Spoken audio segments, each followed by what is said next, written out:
En esta lección del módulo 1 vamos a contextualizar la situación en la que nos pone esta pandemia, haciendo énfasis en cuáles son nuestras perspectivas regionales.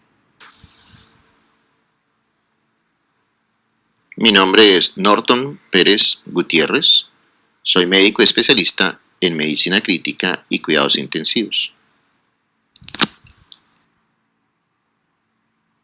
Declaro que varias de las imágenes que voy a utilizar no necesariamente son originales del autor y pueden ser tomados de la web en los enlaces que ven aquí a continuación.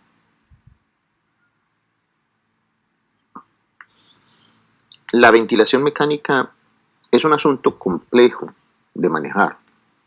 Debe ser manejada por expertos en principio porque tiene complicaciones. Si bien durante la historia del cuidado intensivo y de la ventilación mecánica ha salvado muchas vidas. En muchas oportunidades he dicho que el problema del paciente crítico no se soluciona meramente conectándolo al ventilador.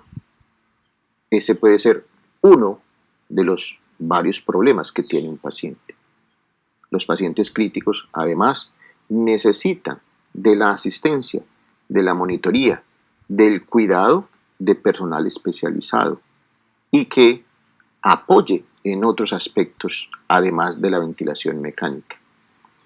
Eso implica el cuidado médico especializado, el cuidado de enfermería especializado, el cuidado de terapia especializado y de otras disciplinas, entre ellos, por ejemplo, nutrición, además del apoyo de otras áreas como psicología y trabajo social, igualmente de la atención pastoral. Esta pandemia, sin embargo, nos saca de contexto y nos obliga a emplear otras medidas de emergencia desesperadas ante la perspectiva de que la capacidad instalada se ha superado con un posible colapso del sistema de salud. Eso implica la infraestructura institucional de la región y del país, el equipamiento, los insumos, los medicamentos y, por supuesto, teniendo en cuenta que desde antes de la crisis ya existe una limitación en el talento humano especializado en esta área.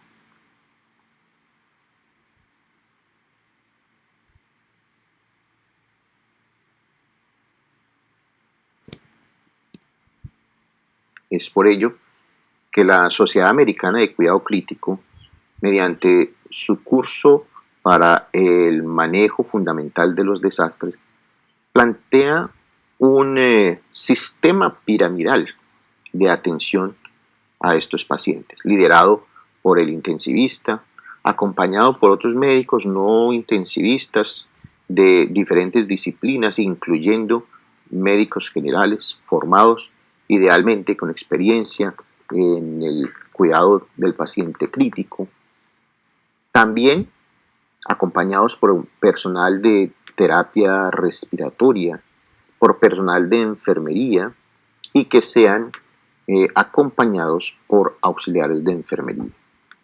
Esto permitiría el aumento, en principio, de la capacidad de atención a un número importante de pacientes que de forma usual no se tiene la capacidad de atender. La pandemia, iniciada en principio en la ciudad de Wuhan, en la provincia de Bután, en China, se expande rápidamente a partir de ese mercado de pescados. Se esparce por China y a partir de allí, por medio de viajeros, llega a otras partes muy distantes del planeta. esta infección respiratoria, que si bien los coronavirus ya han sido conocidos previamente como ocasionante de otras infecciones respiratorias y gastrointestinales, incluso en pediatría previamente. Pero en este caso, este nuevo virus, y por eso es catalogado como virus 2 para diferenciarlo de la pandemia que se ocasionó en el año 2003, tiene unas características especiales. Si bien se sabe que proviene en principio del murciélago, pero no de forma directa, sino a través de un intermediario, llega al ser humano y desde este la transmisibilidad de humano a humano se da por vías respiratorias y por contacto. Esto es muy importante reconocerlo a fin de establecer las medidas de control y prevención.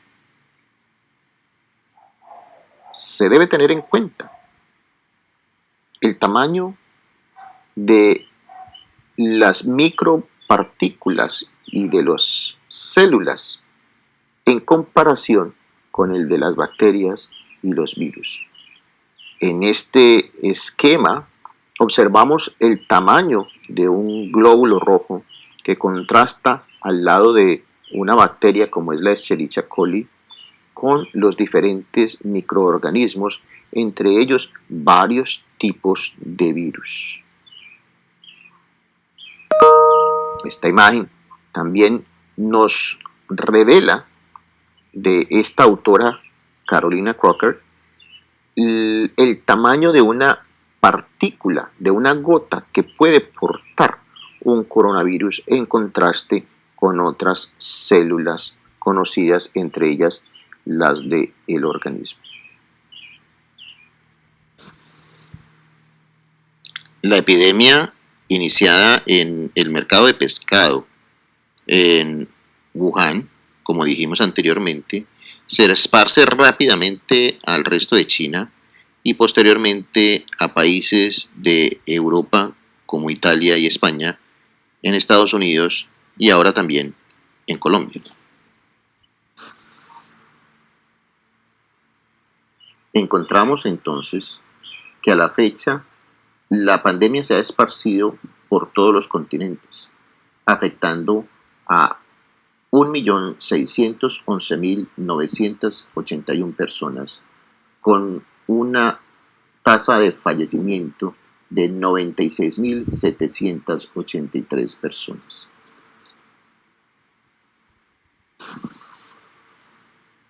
Es así como algunos países ahora afectados han tenido un número de casos inclusive mucho mayores que aquellos de la República China, entre esos Estados Unidos, España e Italia, con una tasa de muertes importante.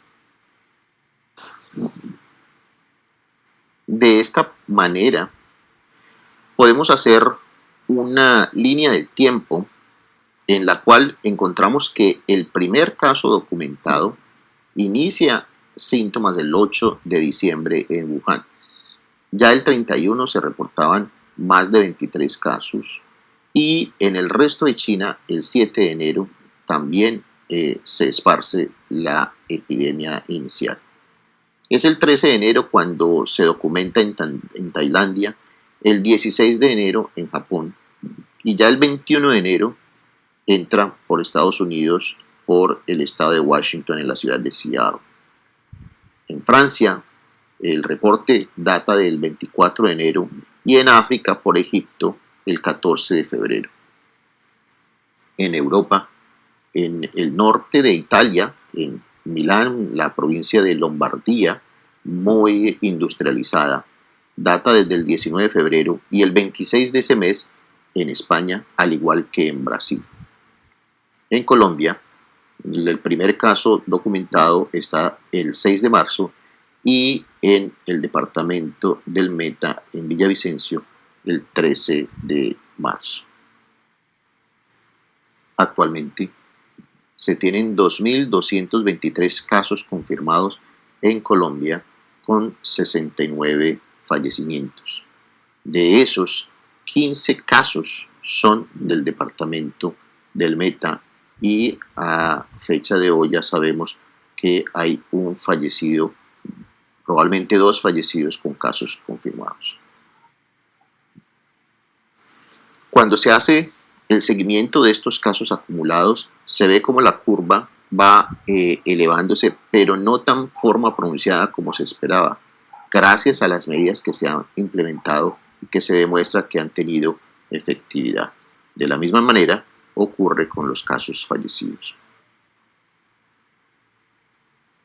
Y también, con base en esa experiencia china, se pueden identificar algunas probabilidades de lo que pudiera ocurrir. Si bien hay grandes diferencias de las poblaciones, del clima, de los comportamientos que pueden modificar esos resultados, pero se puede hacer una prospectiva a fin de hacer la planeación para mitigar el impacto de este fenómeno.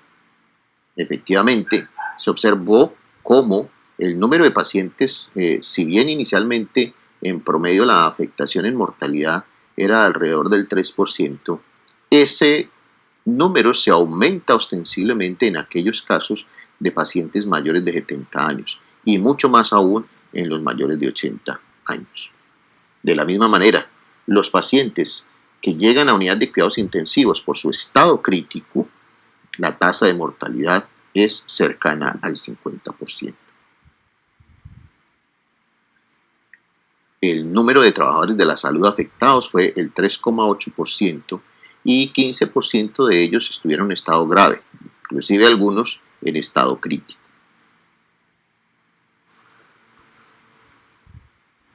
La experiencia de Italia en la parte inicial de la epidemia nos deja unas lecciones también que no debemos olvidar en estos momentos en que estamos empezando nosotros a mirar los primeros casos.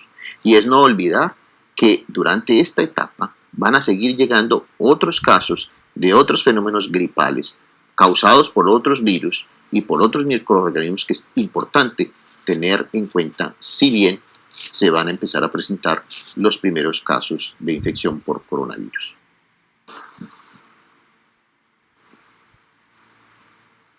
Observemos cómo el comportamiento en el caso chino viene a identificarnos que la población más afectada es una población de adultos y que a pesar de eso, la afectación de los mayores de 60, 70 años empieza a generar una elevación importante en la mortalidad, desde menos del 1% en los jóvenes hasta cerca del 15% de los adultos mayores de 80 años.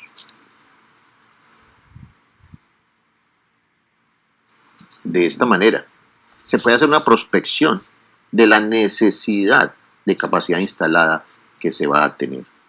Si bien en China se necesitaron 5.655 días camas de UCI, con un promedio de estancia de 8,7 días.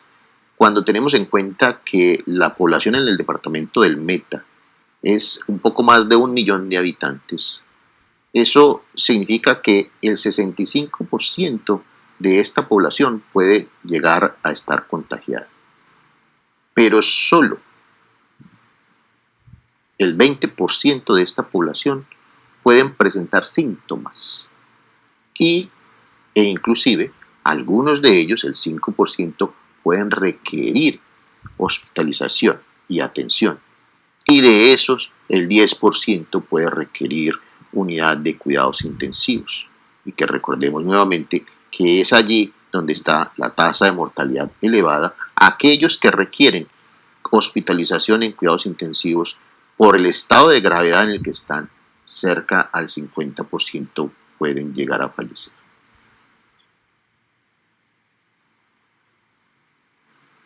Al 4 de abril se tenían 1.406 casos documentados en Colombia y 32 de ellos fallecidos.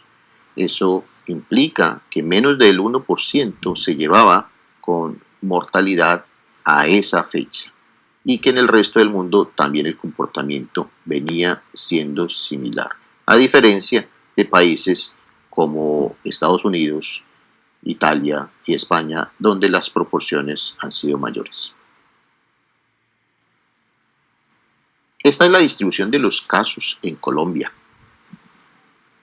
Y vemos un número importante de concentración en la ciudad de Bogotá, en el eje cafetero y también en el departamento del Atlántico.